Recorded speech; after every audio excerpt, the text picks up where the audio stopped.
یہ تو ایک ابدی سلسلہ ہے، اس کے لیے کوئی اختتام ہے ہی نہیں۔ یہ موت جو ہے یہ دی اینڈ نہیں ہے، موت ایک زندگی کا وقفہ ہے، یعنی آگے چلیں گے دم لے کر۔ یہ انقلاب ہے انسان کے فکر کا اور سوچ کا۔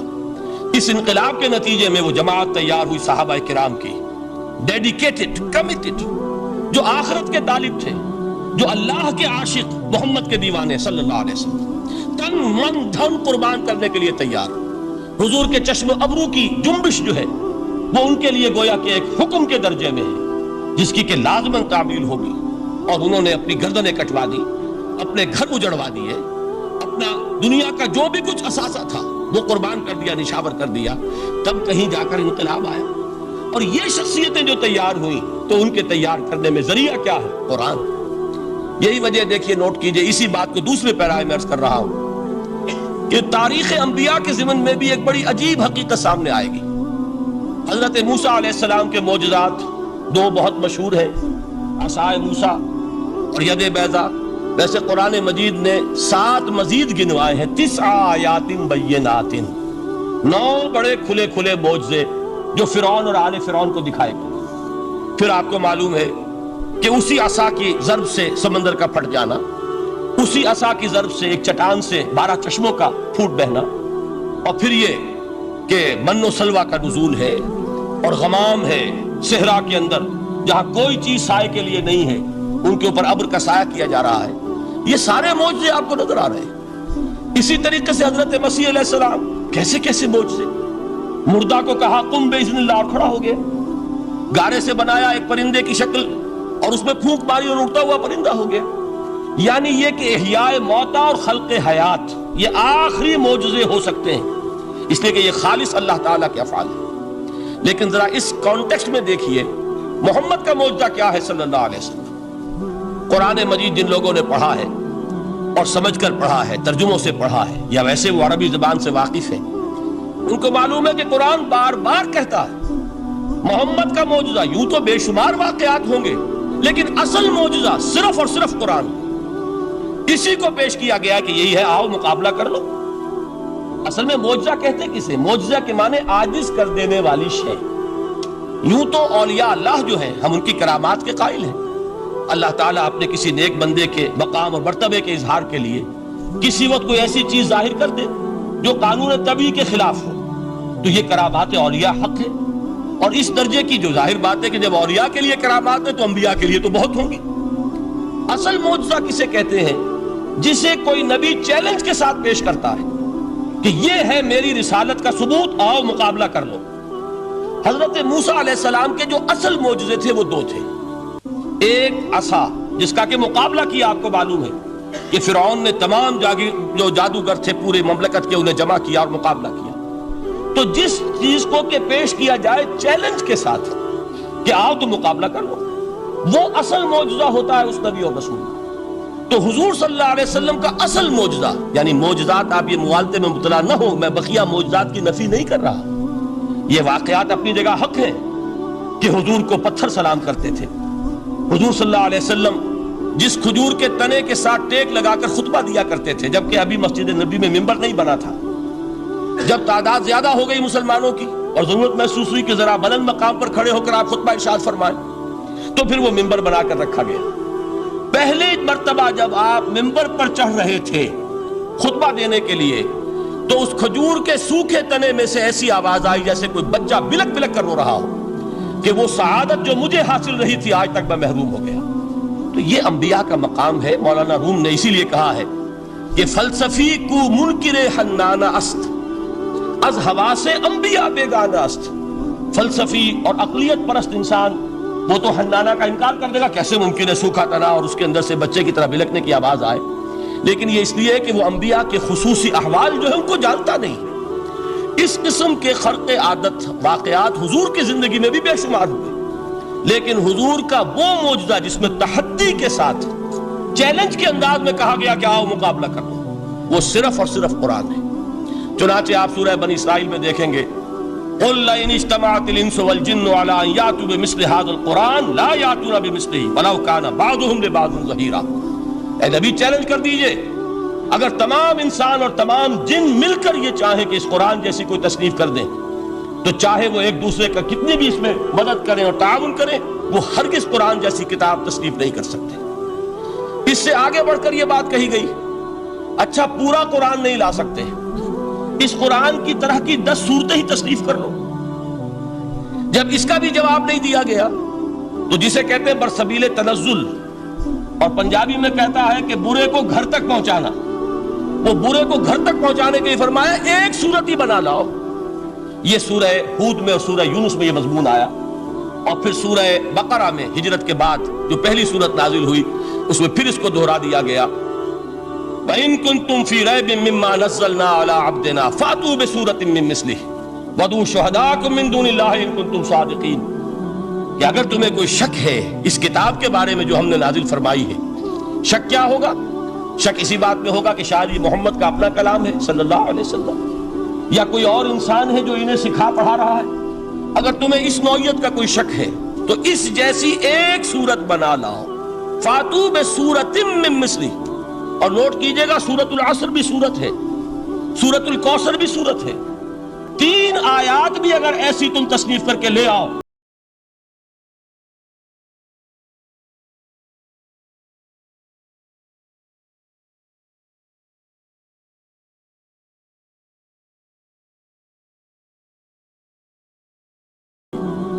کہ ہرگز نہیں کر سکو گے۔ فَاتَّقُوا النَّارَ الَّتِي وَقُودُهَا النَّاسُ وَالْحِجَارَةُ، ڈرو اس آگ سے جس کا ایندھن بنیں گے انسان اور پتھر۔ اب اس بات کو سمجھیے کہ تاریخی حقیقت ہے یہ، جس کا کوئی کافر انکار نہیں کر سکتا، کہ وہ کوئی شخص اس چیلنج کو قبول کرنے کی جرات نہیں کر سکا۔ اگر جھوٹ موٹ کو بھی کوئی کھڑا ہو جاتا اور کہتا کہ ٹھیک ہے میں نے یہ ایک صورت بنائی ہے اور میرا دعویٰ یہ ہے کہ یہ قرآن جیسی ہے، تو ایک کنٹروورسی تو پیدا ہو جاتی نا۔ کچھ لوگ چاہے کہتے کہ نہیں یہ قرآن کے سطح کی نہیں ہے، لیکن یہ کہ اس کا دعویٰ تو ہو جاتا۔ لیکن تاریخ یہ بتا رہی ہے کہ سرے سے کسی شخص نے اس کی جرات نہیں کی۔ اس درجے وہ قرآن سے مرعوب ہوئے تو حضور کا سب سے بڑا معجزہ جو آج تک زندہ ہے، اس کو ذہن میں رکھیے، میں نے جو حضرت موسیٰ حضرت عیسیٰ کے معجزات گنوائے ہیں وہ در حقیقت ان کی اپنی ذات کے ساتھ تھے۔ ید بیضا موسیٰ کے ساتھ تھا، عصا معجزہ اس وقت تھا جب موسیٰ کے ہاتھ میں تھا، اس کے بعد کئی 100 برس تک وہ صندوق سکینہ جو ہے، تابوت سکینہ، اس میں وہ عصا رکھا رہا، لیکن اب وہ معجزہ نہیں تھا، وہ سوکھی لکڑی تھی، اس کے سوا کچھ نہیں۔ تو تمام انبیاء اور رسول کے معجزے ختم ہو گئے، وہ ان کی ذات کے ساتھ تھے۔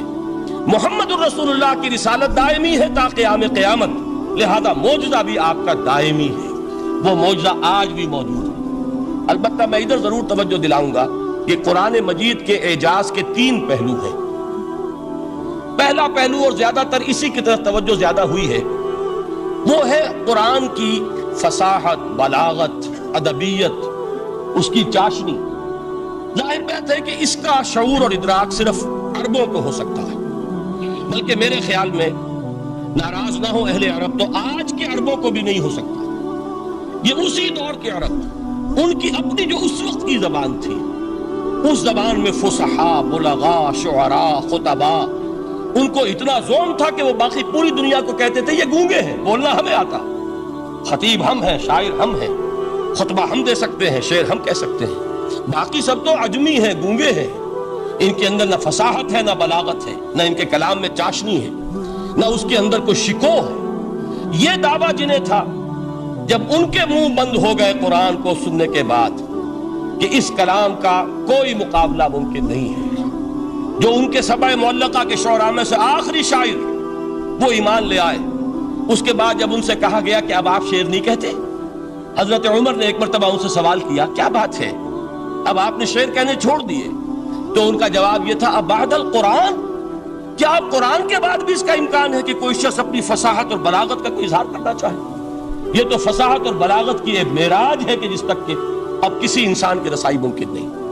تو فصاحت اور بلاغت جو ہے قرآن کے اور اس کی ادبیت، در حقیقت اس کا ادراک تو ہو سکتا ہے صرف اہل زبان کو۔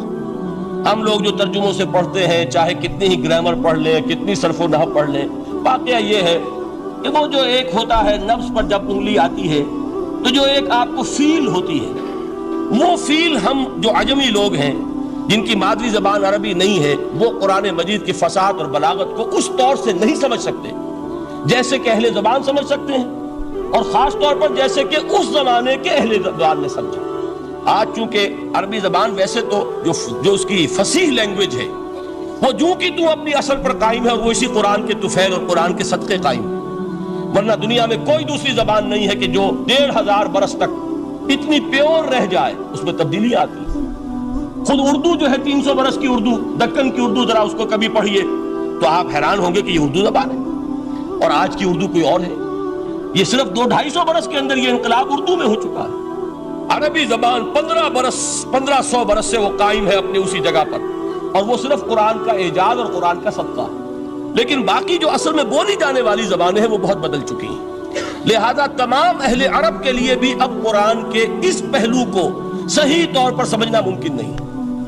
قرآن کی جو اعجاز کے 2 پہلو ہیں وہ ہے در حقیقت جو میری اور آپ کی توجہ کے خاص طور پر در حقیقت حقدار ہے، اور ہمیں ان کی طرف توجہ کرنی چاہیے۔ بدقسمتی سے اس کی طرف عام طور پر علماء نے توجہ نہیں کی، اس کی صرف ادبیت ہی کا چرچا ہوتا ہے۔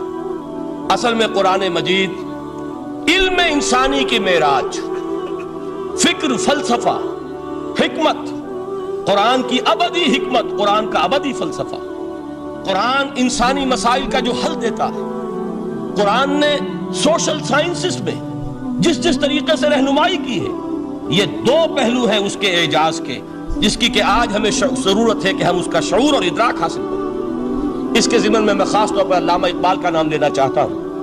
میرے نزدیک اس دور میں قرآن مجید کے اس اعجاز اور اس کے ایک معجزہ ہونے کے لیے سب سے بڑی دلیل علامہ اقبال کی شخصیت ہے۔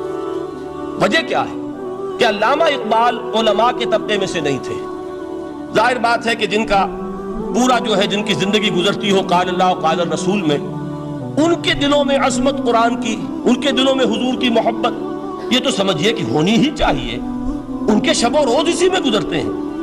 لیکن یہ کہ ایک ایسا شخص جس کی تعلیم ہے کالجوں کی، یونیورسٹیوں کی، جس نے مشرق اور مغرب کے فلسفے کھنگال ڈالے، وہ شخص، اور وہ بھی اس دور میں جبکہ ہم پر مغرب سے مروبیت بہت شدید تھی۔ آج تو وہ مروبیت بہت کم ہو چکی ہے۔ آج تو ہمارا عام نوجوان جو ہے وہ آنکھوں میں آنکھیں ڈال کر بات کرتا ہے، اس میں خود اعتمادی ہے۔ ہمارا بھی اپنا ایک معاشی نظام ہے، ہمارا اپنا ایک سیاسی نظام ہے، ہمارا ایک اپنا سماجی نظام ہے، ہماری اپنی سوشل ویلیوز ہیں۔ آج کا نوجوان الحمدللہ احیاء اسلام کی وہ جد و جہد جو ہے وہ مرحلہ در مرحلہ بہرحال آگے بڑھ رہی ہے۔ وقت لگے گا، لیکن یہ کہ اس میں یقیناً ترقی ہوئی ہے۔ اسی کا مظہر یہ ہے کہ خود اعتمادی ہے۔ We have confidence۔ ہم جانتے ہیں کہ اسلام ایک دین ہے، مکمل دین ہے، اس کے پاس زندگی کے تمام مسائل کا حل ہے۔ لیکن یہ ہے آج 1985 کی بات۔ علامہ اقبال اس صدی کے آغاز میں گئے ہیں یورپ، جبکہ ہم محکوم تھے انگریز کے، ایک حاکم قوم کے ہاں جا کر۔ اس سے مروبیت کتنی شدید اس وقت تھی، جو جاتا تھا اکثر و بیشتر جو ہے واپس آتا تھا تو کھڑے ہو کر پیشاب کرنا ضروری سمجھتا تھا، اس لیے کہ اس نے وہاں پر لوگوں کو یہی کرتے دیکھا۔ ان کا لباس، ان کی وضاقتہ، ان کی تہذیب، ان کا تمدن، ہر طرح سے ان کے گن گاتا ہوا، ان کے لیے وہ بہت قصیدے جو ہے تعریف کے کہتا ہوا آتا تھا۔ لیکن ایک علامہ اقبال کی شخصیت وہ ہے کہ وہ یہ خود کہتے ہیں کہ میں اس آگ میں ڈالا گیا ہوں مثل خلیل۔ مغربی تہذیب کے اس الاؤ میں مجھے اس طرح ڈالا اللہ نے جیسے کہ حضرت ابراہیم کو آگ میں ڈلوایا۔ میں اس تہذیب کے اس الاؤ کے اندر سے ہو کر آ رہا ہوں، اور میں نے یہ دیکھ لیا ہے کہ یہ تہذیب کھوکھلی ہے، اس کے اندر کوئی پائیداری نہیں ہے، نظر کو خیرہ کرتی ہے تب چمک تہذیب حاضر کی، یہ صناعی مگر جھوٹے نگوں کی ریزہ کاری ہے۔ اور دیار مغرب کے رہنے والوں، خدا کی بستی دکان نہیں ہے، کھڑا جسے تم سمجھ رہے ہو وہ اب زرے کا معیار ہوگا۔ تمہاری تہذیب اپنے خنجر سے آپ ہی خودکشی کرے گی، جو شاخ نازک پہ آشیانہ بنے گا لا پائیدار ہوگا۔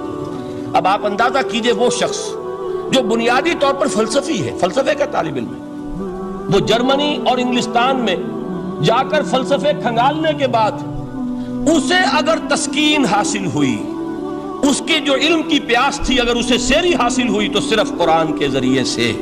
نہ کہیں جہاں میں اما ملی، جو اما ملی تو کہاں ملی میرے جرم خانہ خراب کو تیرے عفو بندہ نواز میں۔ یہ وہ شخص ہے، آخری زندگی میں ان کا کام صرف ایک رہ گیا تھا، قرآن کی تلاوت۔ بڑے بڑے فلسفی ملنے آتے تھے علامہ اقبال سے ملنے، وہ سمجھتے تھے بڑی لائبریری ہوگی، جیسے بڑے وکیل اس کی لائبریری آپ کو معلوم ہے کتنی جلدیں رکھی ہوں گی، خوبصورت جلدیں بنی ہوئی. ایسے ہی کوئی بڑا فلسفی، بڑا پروفیسر، اس کی سٹڈی، اس کی کتابیں بڑی مروب کن ہونی چاہیے. لیکن علامہ اقبال کے ہاں سب کتابیں اٹھوا دی تھی انہوں، صرف ایک کتاب رہ گئی. اور سید نذیر نیازی کا نام آپ نے سنا ہوگا. انہوں نے جب یہ گواہی دی ہے، یہ واقعہ شاید آپ کے علم میں نہ آیا ہو، یہ بہت اہم واقعہ ہے. وہ یہ لکھتے ہیں کہ میں نے ایک مرتبہ علامہ سے پوچھا کہ کچھ لوگ اعتراض کرتے ہیں یا یہ خیال ظاہر کرتے ہیں کہ آپ نے اپنا فلسفہ خودی نیٹشے سے لیا ہے، کوئی کہتا فلاں سے لیا ہے، کوئی کہتا فلاں سے لیا ہے، کچھ آپ خود بتا سکیں گے کہ آپ کے فلسفہ خودی کی سورس کیا ہے؟ تو علامہ نے کہا کہ اچھا کل فلاں وقت آ جانا تو میں تمہیں لکھوا دوں گا، ڈکٹیٹ کرا دوں گا. تو سید نذیر نیازی کہتے ہیں کہ میں بہت خوش ہوا کہ یہ سعادت میرے حصے میں آ رہی ہے کہ علامہ اقبال خود مجھے تحریر کرائیں گے کہ میرے فلسفے کی سورس کیا ہے، میں نے کہاں سے اخذ کیا. دوسرے روز وہ گئے، حاضر ہوئے، بڑے ہی ارمانوں کے ساتھ پینسل اور کاپی لے کر بیٹھے. علامہ نے فرمایا ذرا قرآن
گورے کو کسی کالے پر کوئی فضیلت نہیں، کسی کالے کو کسی گورے پر کوئی فضیلت نہیں سوائے تقویٰ کے۔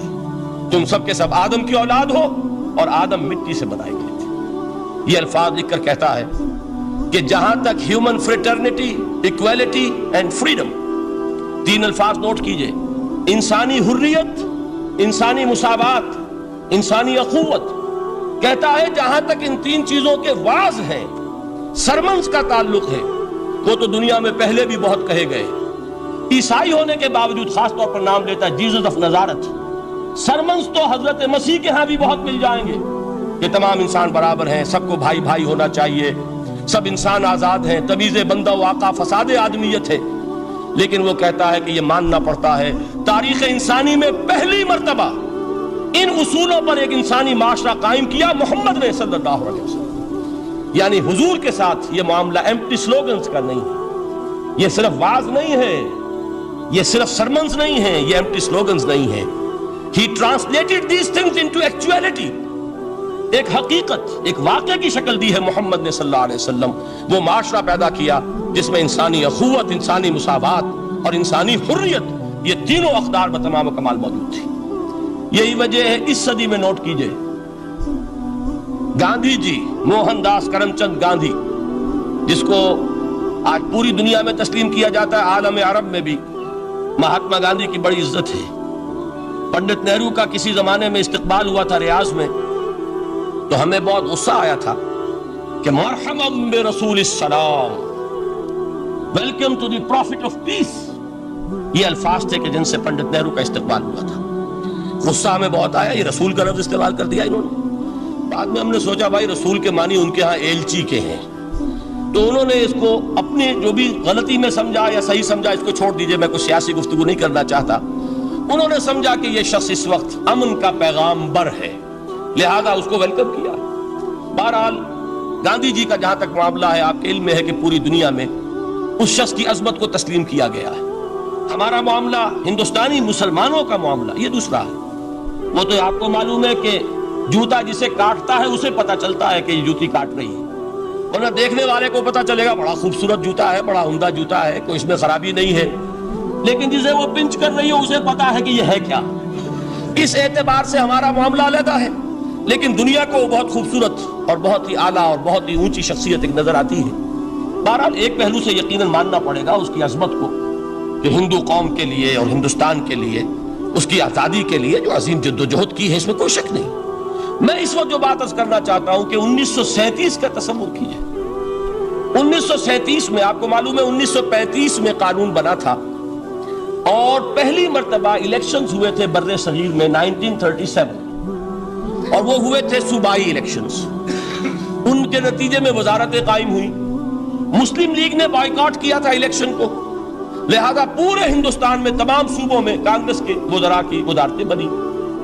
ہریجن اخبار میں ایک مقالہ لکھا تھا گاندھی جی نے اس وقت، جس میں کہ ان کانگریسی وزراء کے سامنے نصیحت کے انداز میں یہ بات رکھی تھی کہ آج جب کہ آپ لوگوں کو اختیار مل رہا ہے، اور حکومت، یہ پہلی انسٹالمنٹ تھی جو انگریزوں نے دی تھی ہمیں، سیلف رول یا ہوم رول کی پہلی انسٹالمنٹ تھی، تو جو بھی تمہیں اختیارات مل رہے ہیں، اس میں میں تمہارے سامنے حضرت ابو بکر اور حضرت عمر کی مثال رکھتا ہوں۔ یہ ہے وہ بات کہ جادو وہ جو سر چڑھ کر بولے۔ عربی میں کہتے ہیں الفضل ما شہدت بہ الاعداء، اصل فضیلت وہ ہے جس کا کہ دشمن اعتراف کرے۔